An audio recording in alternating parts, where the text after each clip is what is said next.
Tuhan bersamamu.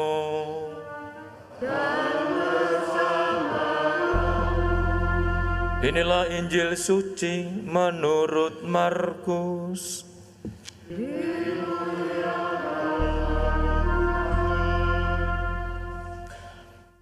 Sekali peristiwa, Yakobus dan Yohanes, anak-anak Zebedeus, mendekati Yesus dan berkata kepadanya, "Guru, kami harap engkau melakukan apapun yang kami minta dari engkau."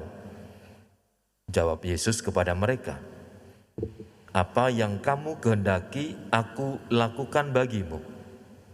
Mereka menjawab, "Perkenankanlah kami duduk dalam kemuliaan-Mu kelak, seorang di sebelah kananmu dan seorang lagi di sebelah kirimu." Tetapi kata Yesus kepada mereka, "Kamu tidak tahu apa yang kamu minta. Sanggupkah kamu meminum piala yang harus aku minum dan dibaptis dengan baptisan yang harus aku terima?" Jawab mereka, "Kami sanggup."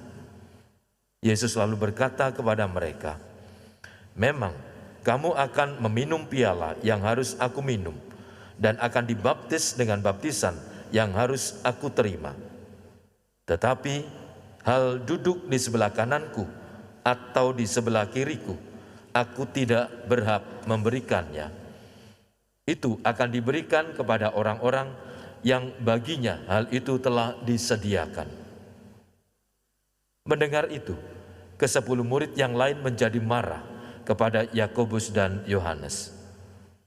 Lalu Yesus memanggil mereka dan berkata, "Kamu tahu bahwa mereka yang diakui sebagai pemerintah bangsa-bangsa bertindak sebagai tuan atas rakyatnya, dan para pembesarnya bertindak sewenang-wenang atas mereka.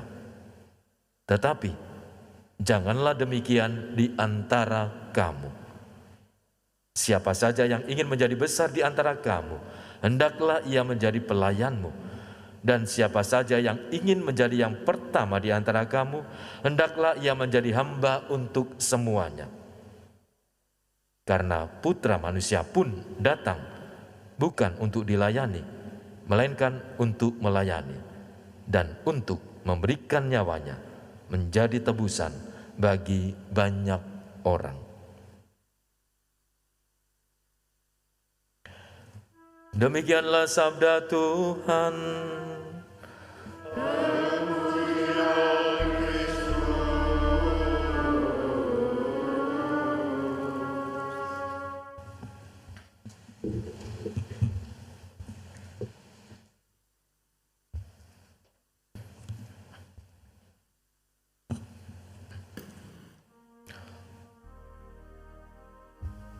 Tidak salah orang menghendaki kehormatan.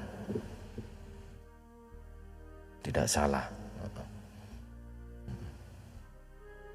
Setiap orang ingin mendapat itu. Kecenderungan manusia adalah hal seperti itu. Salah satu bagaimana orang mendapatkan kehormatan ketika orang mempunyai kursi. Konon kata orang, dikatakan, kalau engkau ingin tahu tentang temanmu atau tentang orang itu sesungguhnya, berikan dia kursi. Berikan dia kursi. Kalau engkau ingin tahu, berikan dia kursi. Para saudaraku salam kasih, bacaan perikop Injil hari ini Markus Lukas yang minta mereka berdua, Yakobus, Yohanes. Sinoptik tulisan Matius melalui simboknya, ya toh, ibunya. Ibunya tadi broker, ya toh, perantara, ya toh. Anaknya gak wani, ibunya versi Matius. Markus, Lukas, Yakobus, Yohanes, anak-anak Zebedeus.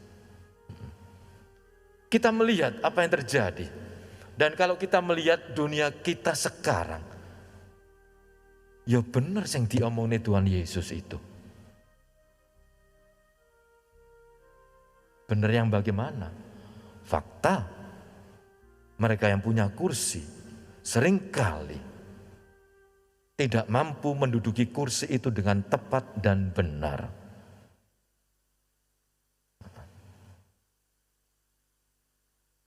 Jabatan, kuasa, kita lihat itu. Main kuasa, benar.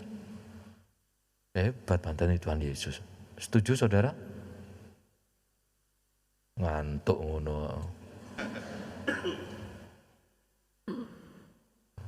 Hebat mantan 2000 tahun yang lalu omongannya cek tok cer atau top markotop, bener. Bagaimana para murid pun juga. Dua orang yang ngadep, omong jujur, gamblang, fair-fairan, lek-lekan itu. Tuhan, kalau engkau mendapat kemuliaan, kami berdua sisi kiri, sisi kanan, selesai. Dialog Yesus dengan mereka berdua. Dilalas yang 10 kok yang ngrungokno kuwi lho. Ngrungokno tok ya ora. Ya melu. Bisa jadi ke 10 murid yang lain batin. Mbok pikir awakmu tok to sing pengin to. Mergo kowe sak dulur kandung. Iki lho sing liyane aku ya pengin. Mbok pikir awakmu tok sing pengin. Apa-apa ya gelem, Je. Kita melihat bagaimana kemudian dikatakan 10 murid yang lain reaksinya apa? Marah.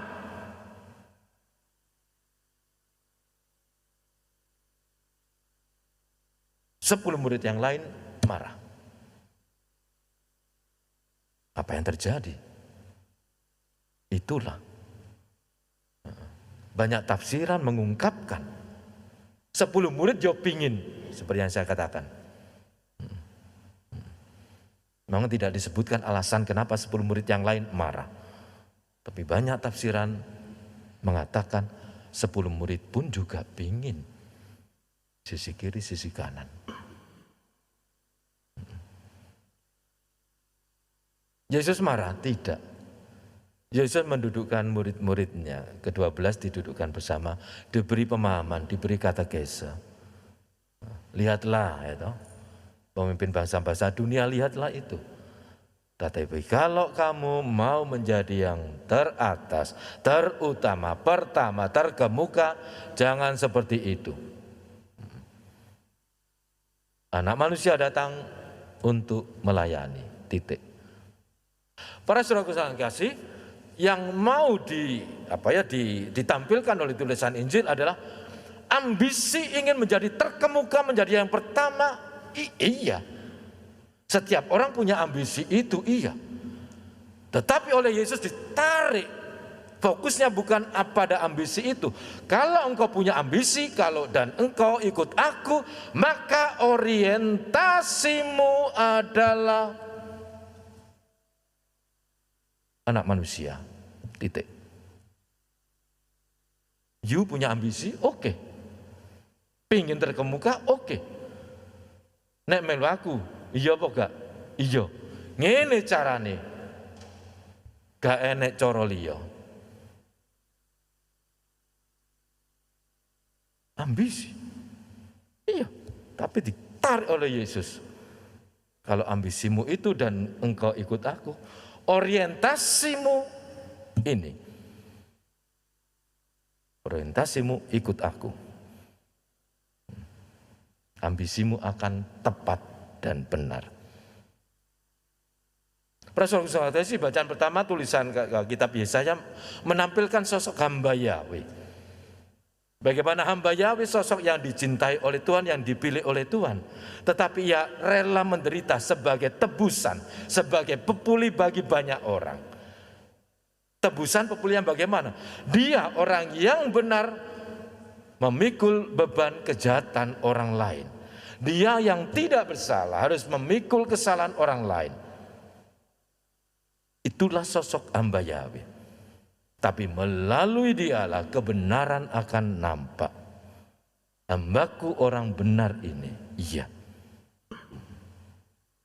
Kita melihat bagaimana Perjanjian Lama melalui Yesaya ditampilkan sosok hamba Yahweh, orang yang dipilih oleh Allah, tetapi ia rela untuk menjadi tebusan bagi banyak orang.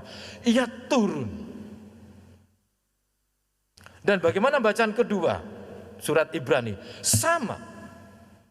Kita mempunyai imam agung yang melintasi langit. Dia yang di atas mau turun ke bawah, wujud manusia. Ia rela mati, bahkan mati di kayu salib. Kita melihat kemuliaan dalam kacamata Yesus gak enak yang gratis. Nek gelem yo menjadi pelayan, menjadi hamba. Mudun, memang tidak bisa ditawar. Ya di seputaran kita kan istilahkan pelayanan kan yo sering toh kita muncul toh. Nah itu apakah kita rohnya kita tangkap atau tidak? Pelayanan. Oke, sesuatu yang benar. Memang. Tapi apakah sungguh di dalam kita ungkapkan pelayanan, keinginan kita, ambisi kita macam apa? Cukupkah kita punya ambisi tanpa melihat orientasi yang diminta oleh Yesus? Yesus menghargai ambisi para murid, tetapi Yesus ingin para muridnya orientasinya pada Dia. Anak manusia datang bukan untuk dilayani, melainkan untuk melayani.